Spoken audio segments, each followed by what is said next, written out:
Welcome back. Let's bring you updates on the war between Russia and Ukraine. Well, the Ukrainian President Volodymyr Zelensky has said he is confident that Russia will lose the war. He was making the declaration to a large crowd of supporters waving Ukrainian flags in Copenhagen and Denmark during his visit to the country, which he agreed with the Netherlands to send F-16 fighter jets to Ukraine by the new year. Today we are confident that Russia will lose this war.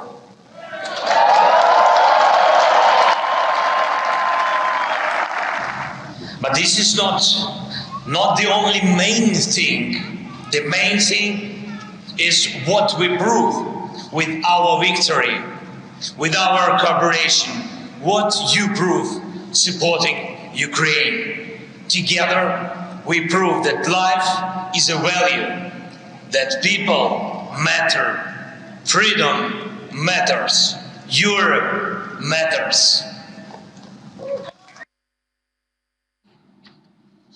And more on this with the Netherlands and Denmark promised over the weekend to give F-16 fighter jets to Ukraine once conditions have been met. The Netherlands has 42 F-16s available in all, but it is still too early to say whether all of them will be donated.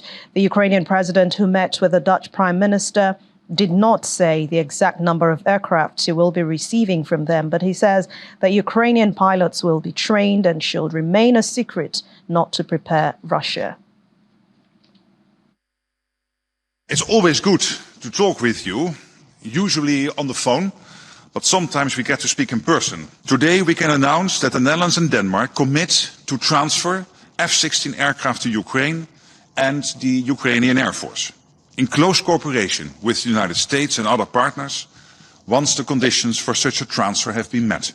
We are looking into whether we can supply all the remaining planes or that still stuff has to be done to update them, or maybe it is not possible. So the exact number I cannot give you, but we are working from the fact that at this moment we still have 42 in stock here in the country. I can't tell you very concrete number of our Ukrainian pilots because I don't want to prepare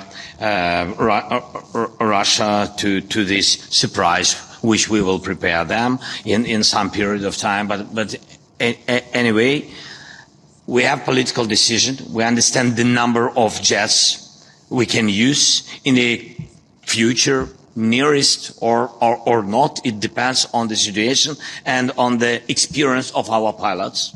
It's truth, and on preparing special infrastructure also for jets. Meanwhile, Russia has slammed Denmark and the Netherlands' decision to donate the F-16 fighter jets to Ukraine, saying that it will escalate the conflict. Russian Ambassador Vladimir Barbin says the fact that Denmark has now decided to donate 19 F-16 aircraft to Ukraine leads to an escalation of the conflict. According to him, by hiding behind the premise that Ukraine itself must determine the conditions for peace, Denmark seeks, with its actions and words, to leave Ukraine with no other choice but to continue the military confrontation with Russia. Meanwhile, Sweden reportedly does not intend to send Gripen fighters to Ukraine. Swedish Prime Minister Ulf Kristersson says that we are not in that situation. We will do everything to support them with aviation, but there are no new obligations to transfer Swedish aircraft to Ukraine. Just last week, Mr. Zelensky asked Sweden for Gripen aircraft, but he was only promised the production of CV-90 infantry fighting vehicles. And Moldova says that it will send about 190,000 worth of canned food to Ukraine as humanitarian aid. The Interior Minister, Adrian Efros, read the draft decision, saying as humanitarian aid for Ukraine, material assets worth $3.3 million it will be allocated from the state reserve, and that amount is about $190,000. It says that more than 63,000 cans of meat will be sent as well. Joining us now on The World Today is expert on Africa-Russia affairs and Secretary of Sayunzek Alumni Association, Kumi Akiade, joins us here in Lagos. Thank you very much for joining us on The World Today. It's my pleasure to be here. All right, we can hear you now. Let's begin with your take on what the Ukrainian president said to Danish parliament today. He assured his listeners that Russia would lose the war in the country. What do you make of this? And is he being too boastful, or does he have a good reason to believe that war will turn out in his favor? Well, like any president, he's just fulfilling his historical role, a leader leading from the front, even when, no matter how the situation may be. So I think we have to appreciate that he has to lead his people and actually to present his case to the Danish audience. Because I mean, part of the war front is just diplomacy, media, and whatever. So you must take advantage of every opportunity that comes your way. Over the weekend, he received pledges from the Netherlands and Denmark for F-16 fighter jets. And Russia has responded to that, saying that he will just heighten the conflict there. Do you agree with this? First, we have to understand the uniqueness and perhaps the impact of what an F-16 can be on a war going on like this. Meaning it's a stealth aircraft, bomber jet, that could not be discovered by a lot of radars. But incidentally, why the Russia had to say that is Russia has similar aircraft, and perhaps like Sukhoi 57, which is considered of more advanced technology, or MiG-29. That has a higher speed than F-16. So basically, for Russia to say it won't add a significant change in the type is most likely to be accepted, because perhaps Russia has not deployed certain form of equipment, considering Ukraine does not have it, and perhaps the impact will be quite devastating. Our leaders will be meeting at the 15th BRICS summit that will happen in South Africa tomorrow. And South African President Cyril Ramaphosa has said earlier that he will not be drawn into global power dynamics. The Russian president will be attending that meeting tomorrow, but virtually, though. Now, do you think that African leaders are playing their own interactions more safely than expected in this case of the war between both giants? Well, if we look at the role Africa has been playing, we're actually playing within the confines of international relations, specifically what diplomacy requires. And when you see a lot of African countries, they belong to the non-aligned movement.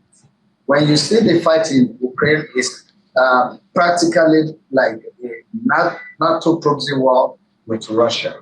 Africa has doesn't belong to any bloc to have to take sides. And when you look at BRICS, BRICS is an economic regional global guard. It's not a military alignment. So I don't think it has to have anything to do with it.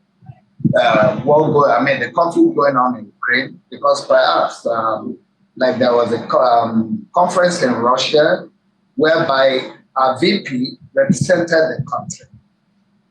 The president, by every reason, has good reason to be here because he has pressing issues to attend to. So if Russia is in conflict, perhaps the president may not feel it right to actually be attending a conference in another country. So I wouldn't interpret much that is not so, purpose doesn't mean. So Russia is part of BRICS. Putin is participating, that's a fact. But do you think there's a way African countries can intervene without taking sides? It's not even, do I think is there a way? Actually, the conflict is becoming global in impact. It's already affecting us, high rise in energy prices, food. So it is not, is there a way? We must find a way that peace must return to Russia and Ukraine, between Russia and Ukraine. We must find a way because of its impact on the African economy and our geopolitical space. It's been impacted, except we want to pretend all the coup happening around us, what is happening in Mali. It's an extension of the conflict in Russia. All right. Yeah, thank you very much, African-Russian affairs expert, Mr. Kumi Akiade. Thanks for your contribution on The World Today. It's my pleasure to be here.